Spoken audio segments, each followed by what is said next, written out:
কৃষ্ণ চৈতন্য মাতৃভক্তের শিরোমণি। আজকে আমরা চৈতন্য চরিতামৃতের ভগবান মাতৃভক্ত, তিনি কিভাবে মাতৃ কথা আজ্ঞা পালন করেছিলেন সেটা আজকে শ্রবণ করব। কি বলেছিল?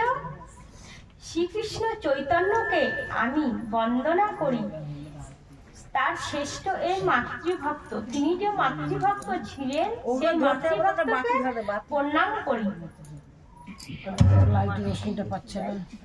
ভক্তিতে মুখ ঘষে প্রলাপ করি, তিনি মুখ উত্তানে বিহার করেছিলেন। জয় জয় শ্রী চৈতন্য, জয় নিত্যানন্দ, জয় অদ্বৈত, জয় গৌর ভক্তবৃন্দ। এই মতে মহাপ্রভু কৃষ্ণ প্রেমবশে উন্মাদ বিলাপ করে রাত্রি দিবসে প্রভুর অত্যন্ত প্রিয় পণ্ডিত ছিল জগদানন্দ, যাহার চরিত্রে প্রভু পাইতেন আনন্দ। প্রতি বৎসরে প্রভু তাকে পাঠাতেন নদিয়াতে, এবং বিচ্ছেদ দুঃখিতা জানি জননী আস্বাদিতে। নদিয়া চলভ মাতাকে করিব নমস্কার, মোর নামে পদপাত্র ধরিব তাহার। কহিও মাতাকে তুমি করহ শরণ, নিত্য আসি আমি তোমার বন্দিতে চরণ। মহাপ্রভু কি বলেছে? মা, তুমি শোক করো না, আমি সন্ন্যাস নিয়েছি, তুমি শোক করো না, তুমি যখনই ডাকবে তোমার চরণের কাছে আমি চলে আসবো, তুমি শোক করো না। মোর নামে পাদপদ্ম ধরিও তাহার, করিও মাতাকে তুমি করহ শরণ।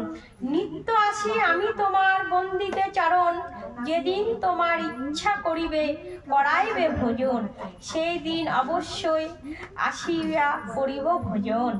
আর কি বলেছেন? মাতা, তুমি যখনই রন্ধন করে আমাকে ডাকিবে আমি অবশ্যই তোমার কাছে চলিয়া আসবো তোমার ভোজন ভক্ষণ করিতে। তোমারও সেবাও ছাড়ি আমি করিলাম সন্ন্যাস, বাতুল হইয়া আমি করিলাম ধর্মনাশ। ধর্মকে নাশ করেছিল গৌরাঙ্গ মহাপ্রভু। কেন সন্ন্যাস নিয়েছিল? ব্রাহ্মণদের অহংকার নষ্ট করবার জন্য গৌরাঙ্গ মহাপ্রভু সন্ন্যাস নিয়েছিল। হরিদাস ছিল ব্রাহ্মণ, কিন্তু হরিদাস জগনের ঘরে ছিল জন্য হরিদাসকে ব্রাহ্মণরা এক ঘর করে রেখেছিল।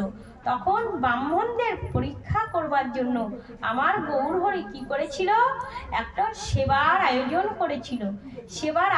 করেছিল। তখন হরিদাসের আঙ্গিনায় সেবার আয়োজন করেছিল, কিন্তু হরিদাসকে বাইরে দাঁড় করে রেখেছিল এবং ব্রাহ্মণরা সবাই এসেছিল যে হরিদাস ভিতরে থাকলে আমরা কেউ সেবা করিব না।